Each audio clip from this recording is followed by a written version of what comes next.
안녕하십니까. 계속해서 대구에서 전해드리겠습니다. 지금까지 광역자치단체가 통합한 사례가 없어서 현재 추진 중인 대구 경북 행정통합이 성사된다면 어떤 모습이 될지 가늠하기가 쉽지 않습니다. 얼마 전 행정통합공론화위원회에서 단일 지자체인 제주특별자치도의 사례를 살펴봤는데 주의 깊게 봐야 할 부분이 많았습니다. 조재한 기자입니다. 제주도는 2006년 7월 단일지자체인 특별자치도가 됐습니다.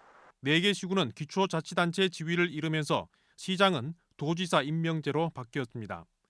2006년 약 2조 6천억 원이던 예산은 2018년 약 5조 원으로 2배 가까이 늘어났고 관광객도 2배 이상 많아졌습니다.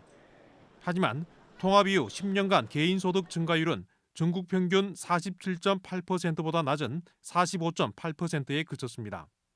평균 생활비 이하의 임금을 받는 저임금 노동자 비율도 전국에서 가장 높았습니다. 생활 폐기물 발생량은 17배나 많아진 것을 비롯해 고용과 삶의 질은 오히려 더 낮아진 것으로 분석됐습니다. 코로나 때문에 요즘 어렵지만 과거에 사드 터져도 둘이 합치면 매출이 2조예요. 2조. 그러니까 도민들이 보기에 이 시스템에서 행복한 거는 내가 아니라 롯데면세점, 신라면세점, 공항면세점이구나라고 비판하는 거죠. 국세의 지방세 이양을 포함한 조세 재정 등의 이전과 자율성도 기대치에 못 미쳐 특별자치도로서 기능은 미흡한 것으로 지적받습니다. 지금 제주도의 한계는 제목은 가져왔는데 구체적인 내용에 있어서는 법률로 반영이 안 되다 보니까 매해마다 비판이 되고 있는 상황입니다. 제주특별자치도 출범과 함께 자치권 강화를 위해 도입한 제도 상당수는 이미 전국으로 확산됐습니다.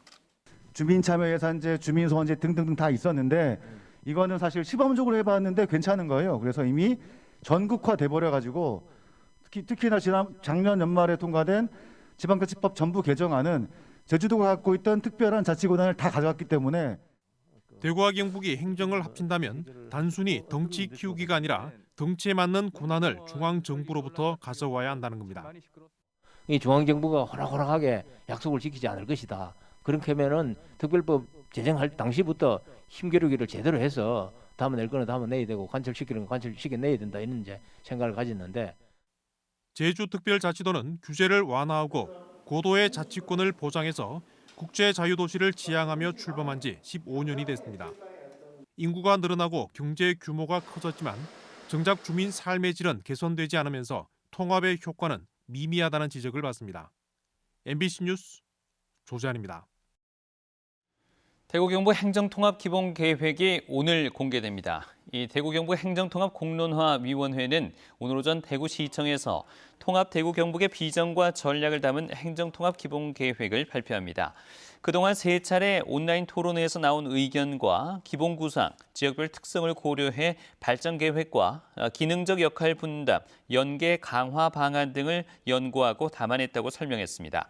공론화위원회는 오늘 기본 계획을 내놓고 오는 4일부터 9일까지 4차례 권역별 토론회를 갖고 다음 달에는 수기 여론조사를 실시할 예정입니다.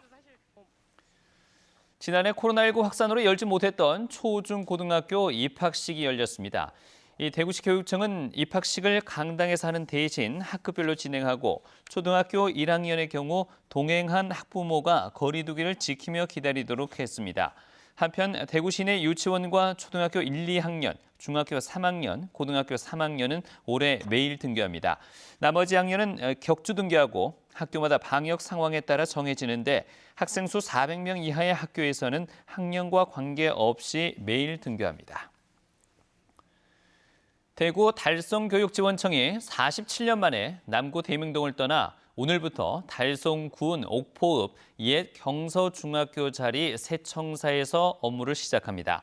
달성교육지원청은 달성군에 있는 유치원과 초등학교, 중학교의 교육활동을 지원하면서도 그동안 달성군의 자리를 잡지 못해 청사 이전이 수건 사업이었습니다. 대구 일가정양립지원센터는 대구의 일생활 균형문화 확산에 관한 다양한 소식을 전할 워라밸 청년 기자단을 모집합니다. 워라벨 청년 기자단은 일과 생활의 균형을 실천하는 사례를 발굴 취재해서 일가정 양립지원센터가 발간하는 잡지의 기사나 온라인 기사를 작성합니다. 대구에 살거나 재학 중인 30살 이하 청년이면 참여할 수 있는데 오는 12일까지 신청하면 됩니다. 중소벤처기업진흥공단 대구지역 본부는 올해 스마트 공장 사후 관리 사업에 참여할 기업을 모집합니다. 지원 대상은 스마트 공장을 도입한 중소기업 가운데 최근 3년간 평균 매출액이 소기업 규모 기준에 맞는 기업들입니다.